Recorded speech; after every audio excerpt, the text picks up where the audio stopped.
തആല വബറകാതുഹു. പ്രിയമുള്ള ശ്രോതാക്കളെ, എല്ലാവർക്കും സ്വാഗതം. അപ്പോൾ ഞാനിന്ന് നിങ്ങളോട് പറയാൻ പോകുന്ന വിഷയം നമസ്കാരത്തിനെ കുറിച്ചാണ്. നമുക്കറിയാം, ഒരു മുസ്ലിമായ മനുഷ്യന് 5 നേരം നമസ്കരിക്കുന്ന നിർബന്ധമാണ് എന്നുള്ള കാര്യം നമ്മളൊക്കെ നിർവഹിക്കുന്ന ആളുകളാണ്. പക്ഷെ അവിടെ എല്ലാവർക്കും പറ്റുന്ന ഒരു അബദ്ധമുണ്ട്. എന്താണ്? നമസ്കരിക്കാൻ നിന്ന് കഴിഞ്ഞാൽ പല വിധേനയുള്ള ചിന്തകൾ നമ്മുടെ മനസ്സിലേക്ക് കടന്നു വരുന്നു എന്നുള്ളത് ഒരു യാഥാർത്ഥ്യമാണ്. ഈ പറയുന്ന ഞാനും കേൾക്കുന്ന നിങ്ങൾക്കും അങ്ങനെ ഉള്ള പ്രശ്നങ്ങളുണ്ടാവും. അപ്പോൾ ഒരുപക്ഷെ ആ ചിന്തകളൊക്കെ കഴിഞ്ഞു പോയ വിഷയങ്ങളെക്കുറിച്ചായിരിക്കാം, അല്ലെങ്കിൽ വരാൻ പോകുന്ന കാര്യങ്ങളെക്കുറിച്ചായിരിക്കാം, അല്ലെങ്കിൽ പ്രസൻറ്റിലുള്ള കാര്യങ്ങളെക്കുറിച്ചായിരിക്കാം. എന്തായിരുന്നാലും അങ്ങനെയുള്ള ചിന്തകൾ കടന്നു വരുന്നു എന്നുള്ളതൊരു യാഥാർത്ഥ്യമാണ് നമുക്കൊക്കെ. അപ്പോൾ അതിനുള്ള പരിഹാര മാർഗം എന്താണെന്ന് അറിയുന്നത്? അതിനുള്ള പരിഹാര മാർഗം നമ്മൾ നമസ്കാരത്തിൽ ഓതുന്ന ഖുർആൻ, ദിക്ർ, അതിൻ്റെയൊക്കെ അർത്ഥം നമ്മുടെ മനസ്സിലേക്ക് കൊണ്ടുവരിക എന്നുള്ളതാണ്. എന്നാൽ അതിനൊരു പരിധിവരെ നമുക്കതിനെ തടയാൻ കഴിയും. ആ ദുർചിന്തകൾ നമ്മൾ മനസ്സിൽ നിന്ന് അകറ്റി നിർത്താൻ കഴിയും. പക്ഷെ അങ്ങനെ ആ അർത്ഥം മനസ്സിലേക്ക് കൊണ്ടുവരണമെങ്കിൽ എന്ത് വേണം? നമുക്കതിൻ്റെ അർത്ഥം അറിയണ്ടേ, എങ്ങനെയല്ലേ കൊണ്ടുവരാൻ കഴിയുള്ളൂ.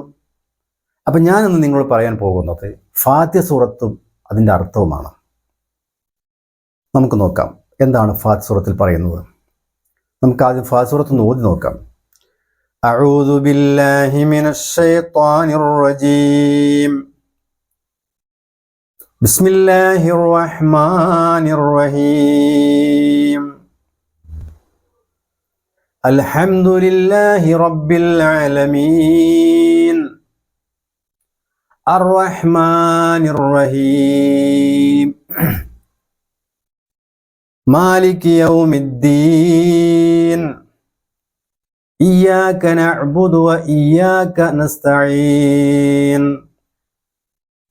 ഇഹ്ദിനസ് സിറാത്തൽ മുസ്തഖീം. സിറാത്തൽ ലദീന അൻഅംത അലൈഹിം ഗൈറിൽ മഗ്ദൂബി അലൈഹിം വലല്ലാലീൻ.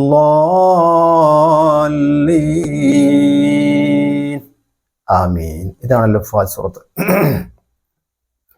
ഇനി നമുക്കതിൻ്റെ അർത്ഥം നോക്കാം. അഊദു ബില്ലാഹ് എന്താ അർത്ഥം? അല്ലാഹുവേ, നിന്നോട് ഞാൻ കാവൽ ചോദിക്കുന്നു. മിനശ് ശൈത്വാനിർ റജീം. റജീമായ ശൈത്താന്റെ ശർറിനെ തൊട്ട്. എന്താ റജീം? ശപിക്കപ്പെട്ട പിശാചിന്റെ ശർറിനെ തൊട്ട്, അവന്റെ ദ്രോഹത്തിനെ തൊട്ട് അല്ലാഹുവേ, നിന്നോട് ഞാൻ കാവൽ ചോദിക്കുന്നു എന്നാണ് അതിൻ്റെ അർത്ഥം. ബിസ്മില്ലാഹിർ റഹ്മാനിർ റഹീം. പരമകാരുണ്യവാനും കരുണാനിധിയുമായ അല്ലാഹ്, ആ അള്ളാഹുവിന്റെ നാമധേയത്തിൽ ഞാനിതാ ഫാത്തിഹ ഓതാൻ ആരംഭിക്കുന്നു, തുടങ്ങുന്നു. അൽഹംദുലില്ലാഹി റബ്ബിൽ ആലമീൻ. ലോകരക്ഷിതാവായ, ഈ പ്രപഞ്ചത്തെ മൊത്തം നിയന്ത്രിക്കുന്നവനായ, ഈ പ്രപഞ്ചത്തെ മൊത്തം കാത്തുരക്ഷിക്കുന്നവനായ, പോറ്റി വളർത്തുന്നവനായ അള്ളാഹ്, ആ അള്ളാഹുവിനിക്കാകുന്നു സർവസ്തുതിയും. അർറഹ്മാനിർ റഹീം. കാരുണ്യവാനും കരുണാനിധിയുമായ അള്ളാഹ്, അവനിക്കാണ് സർവസ്തുതിയും. മാലിക് യൗമിദ്ദീൻ. അന്ത്യദിനത്തിന്റെ ഉടമസ്ഥൻ, അവസാന നാളിന്റെ ഉടമസ്ഥൻ എന്ന് പറഞ്ഞാൽ ആ ദിനത്തിന്റെ നിയന്ത്രണം ഫുൾ അവന്റെ കയ്യിലാണ്. എല്ലാ ദിവസവും അങ്ങനെ തന്നെയാണ്. ഇയ്യാക നഅ്ബുദു വ ഇയ്യാക നസ്തഈൻ. ഇയ്യാക നഅ്ബുദു, അല്ലാഹുവേ, നിന്നെ മാത്രം ഞങ്ങൾ ആരാധിക്കുന്നു.